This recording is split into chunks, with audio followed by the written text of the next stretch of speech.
रही थी। आर्यन अपने पुराने पुश्तैनी घर की खिड़की पर खड़ा बाहर देख रहा था। सामने एक विशाल पीपल का पेड़ था, जिसकी टहनियां हवा में हड्डियों की तरह हिल रही थीं।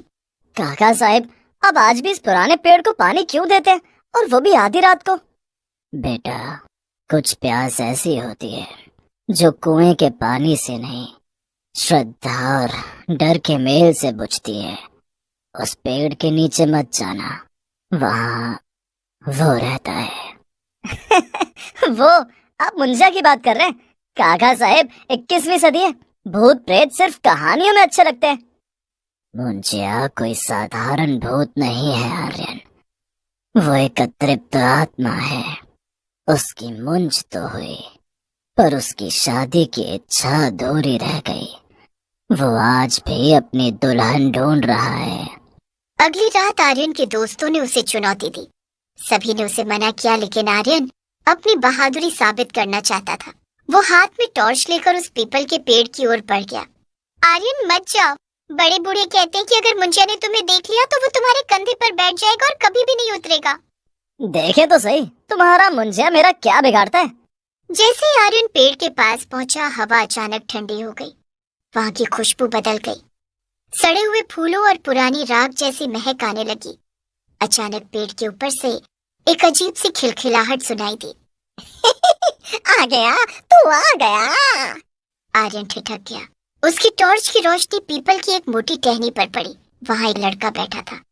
मुंजिया पेड़ से नीचे कूदा। क्या तुम मुझे अपनी बहन से मिलवाओगे? मुझे दुल्हन चाहिए, मुझे फेरे लेने हैं। तुम सच में हो? मैं सच में हूँ। मैं वो भूख हूँ जो मरती नहीं, मैं वो मंत्र हूँ जो अधूरा छूट गया। मुंजिया की आवाज अचानक भारी हो गई। आर्यन पीछे मुड़ा और जान बचाकर घर की ओर भागा। उसे ऐसा महसूस हो रहा था जैसे कोई अदृश्य शक्ति उसके गले को दबोच रही है। आर्यन घर के अंदर घुसा और दरवाजा पटक कर बंद कर दिया। क्या हुआ आर्यन? तुम्हारा चेहरा सफेद क्यों पड़ गया? उसने मुझसे सही के बारे में पूछा। तभी घर की छत पर जोर जोर से दौड़ने की आवाजें आने लगी। ऐसा लग रहा था जैसे कोई छोटा बच्चा पत्थर से छत को पीट रहा हो। सई की चीख सुनाई दी। आर्यन, बचाओ, कोई मुझे खींच रहा है। अंधेरे में मुंजिया की आकृति सई के पास खड़ी थी। वो सई का हाथ पकड़कर उसे पीपल के पेड़ की तरफ ले जाने की कोशिश कर रहा था। उसके चेहरे पर एक राक्षसी चमक थी। आज मेरा विवाह होगा, आज मुंजिया राजा बनेगा। काका साहिब ने तुरंत एक पुरानी पेटी से अभिमंत्रित राख यानी भस्म निकाली और मंत्र पढ़ते हुए मुंजिया पर फेंकी। ओम ह्रीम ह्रीम मुंजिया निवारय फट। ओम ह्रीम ह्रीम मुंजिया निवारय फट। राख लगते ही मुंजिया जोर से चीखा। उसकी आवाज में हजारों सालों की पीड़ा थी।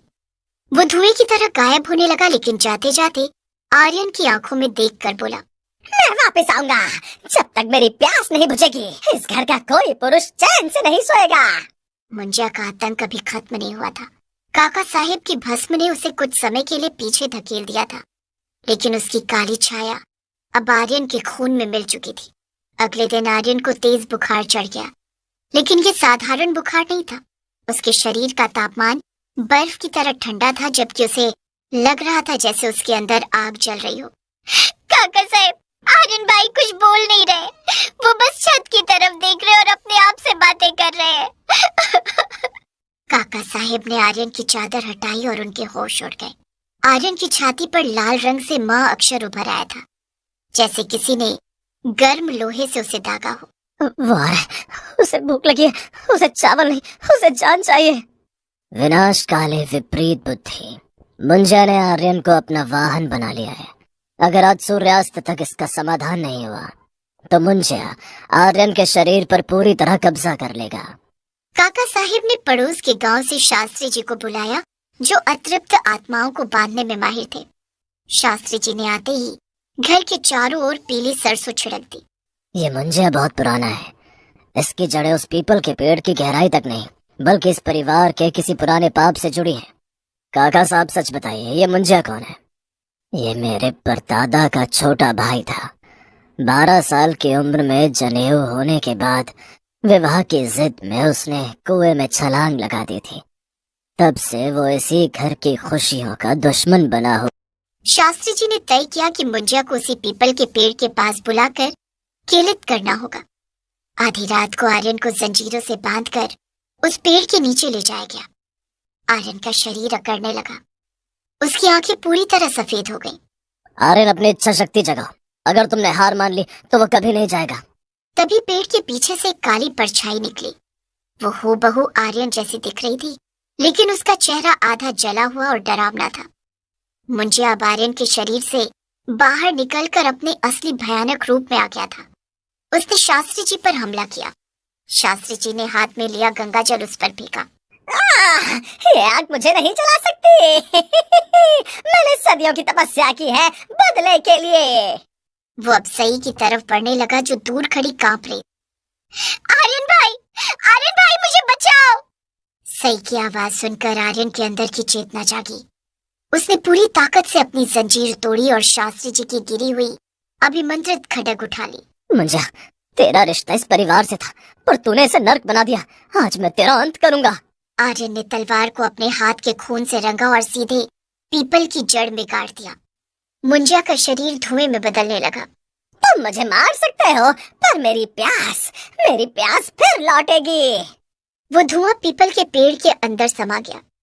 पेड़ अचानक बीच से फट गया और उसमें से काली राख निकलने लगी। सुबह की पहली किरण फूटी। आर्यन जमीन पर बेसुध पड़ा था। शास्त्री जी और काका साहिब ने राहत की सांस ली। पीपल का पेड़ अब सूख चुका था, जैसे उसकी आत्मा निकल गई हो। काका साहिब, क्या वो सच में चला गया? पेड़ तो सूख गया बेटा, पर मुंजिया यादों और डर में जिंदा रहता है। जब तक कोई दोबारा उसे नहीं उकसाएगा, वो कैद रहेगा। आर्यन धीरे से उठा। उसने अपने हाथ की तरफ देखा। वहां का काला निशान मिट चुका था। मुंजिया मरा नहीं था, उसने बस अपना ठिकाना बदल लिया था। मुंजिया की वो मुस्कान आर्यन के रोंगटे खड़े कर देने के लिए काफी थी। कहानी अब उस मोड़ पर पहुंच गई थी जहां डर और हकीकत के बीच की दीवार पूरी तरह टूट चुकी थी। पीपल का पेड़ सूख चुका था, लेकिन घर के अंदर का माहौल और भी भारी हो गया था। आर्यन अब पहले जैसा नहीं रहा। वो घंटों आईने के सामने खड़ा रहता और खुद से बातें करता। आर्यन भाई, आप आईने में देखकर किसे हाँ कह रहे हैं? वहाँ तो कोई नहीं है। वो मुझसे पूछ रहे सही कि क्या मुझे उसकी शादी का न्योता मिला। वो कह रहा है कि असली खेल तो अब शुरू होगा। सई ने देखा कि आईने में आर्यन का अक्स हिल नहीं रहा था। आईने वाला आर्यन स्थिर खड़ा होकर सई को घूर रहा था और उसके होठों पर वही शैतानी मुस्कान थी। काका साहिब को समझ आ गया कि मुंजिया ने अपना डेरा पेड़ से हटाकर घर की पुरानी काल कोठरी में बना लिया है। वो कोठरी जो पिछले 100 सालों से बंद थी। उस रात घर के मंदिर की घंटियां अपने आप बजने लगी। शास्त्री जी जो अभी गांव में ही रुके थे, दौड़ते हुए आए। अनर्थ हो गया। मुंजिया ने घर की कुलदेवी की चौकी को दूषित कर दिया। वो अब घर के रक्षकों को ही खत्म कर रहा है। अचानक काल कोठरी का भारी लकड़ी का दरवाजा अपने आप खुल गया। अंदर से गूंजती हुई आवाज आई। आर्यन मेरे भाई, अंदर आ। यहाँ तेरी दुल्हन का जोड़ा रखा है। यहाँ हम दोनों एक हो जाएंगे। आर्यन जैसे किसी सम्मोहन में था। वो धीरे धीरे कोठरी की ओर बढ़ने लगा। मुंजिया अब अपने असली ब्रह्म राक्षस रूप में प्रकट हुआ। मुंजिया ने आर्यन की गर्दन दबोच ली। सई ने देखा कि शास्त्री जी की पोटली से एक पुराना तांबे का कलश गिरा है, जिसमें पवित्र नर्मदा का जल है। उसने हिम्मत जुटाई और कोठरी की तरफ भागी, लेकिन सई ने आप देखा न ताव। वो कलश सीधे मुंजिया के चेहरे पर दे मारा। पवित्र जल लगते ही मुंजिया का चेहरा जलने लगा। वो आर्यन को छोड़कर पीछे हटा। आर्यन, यही मौका है। उस कोठरी के बीचों बीच जो पुरानी संदूक है, उसे आग लगा दो। उसी में मुंजिया की अस्थियां छिपी हैं, जो बरसों पहले यहाँ गाड़ी गई थी। आर्यन ने पास पड़ी मशाल उठाई और पूरी ताकत से संदूक पर फेंक दिया। जैसे संदूक में आग लगी, पूरे घर में एक ऐसी चीख गूंजी जो इंसानी नहीं थी। मुंजिया का शरीर आग की लपटों में घिर गया। अंत में वो एक छोटे बच्चे की तरह सुबकने लगा और धीरे धीरे राख में बदल गया। सब कुछ शांत हो गया। काल कोठरी अब केवल एक पुरानी धूल भरी कमरा रह गया था। आर्यन जमीन पर गिर पड़ा। वो जिंदा था, लेकिन पूरी तरह टूट चुका था। मुंजिया घर से तो चला गया था, पर उसका खौफ उनके दिमाग और दिल में कहीं घर कर गया था।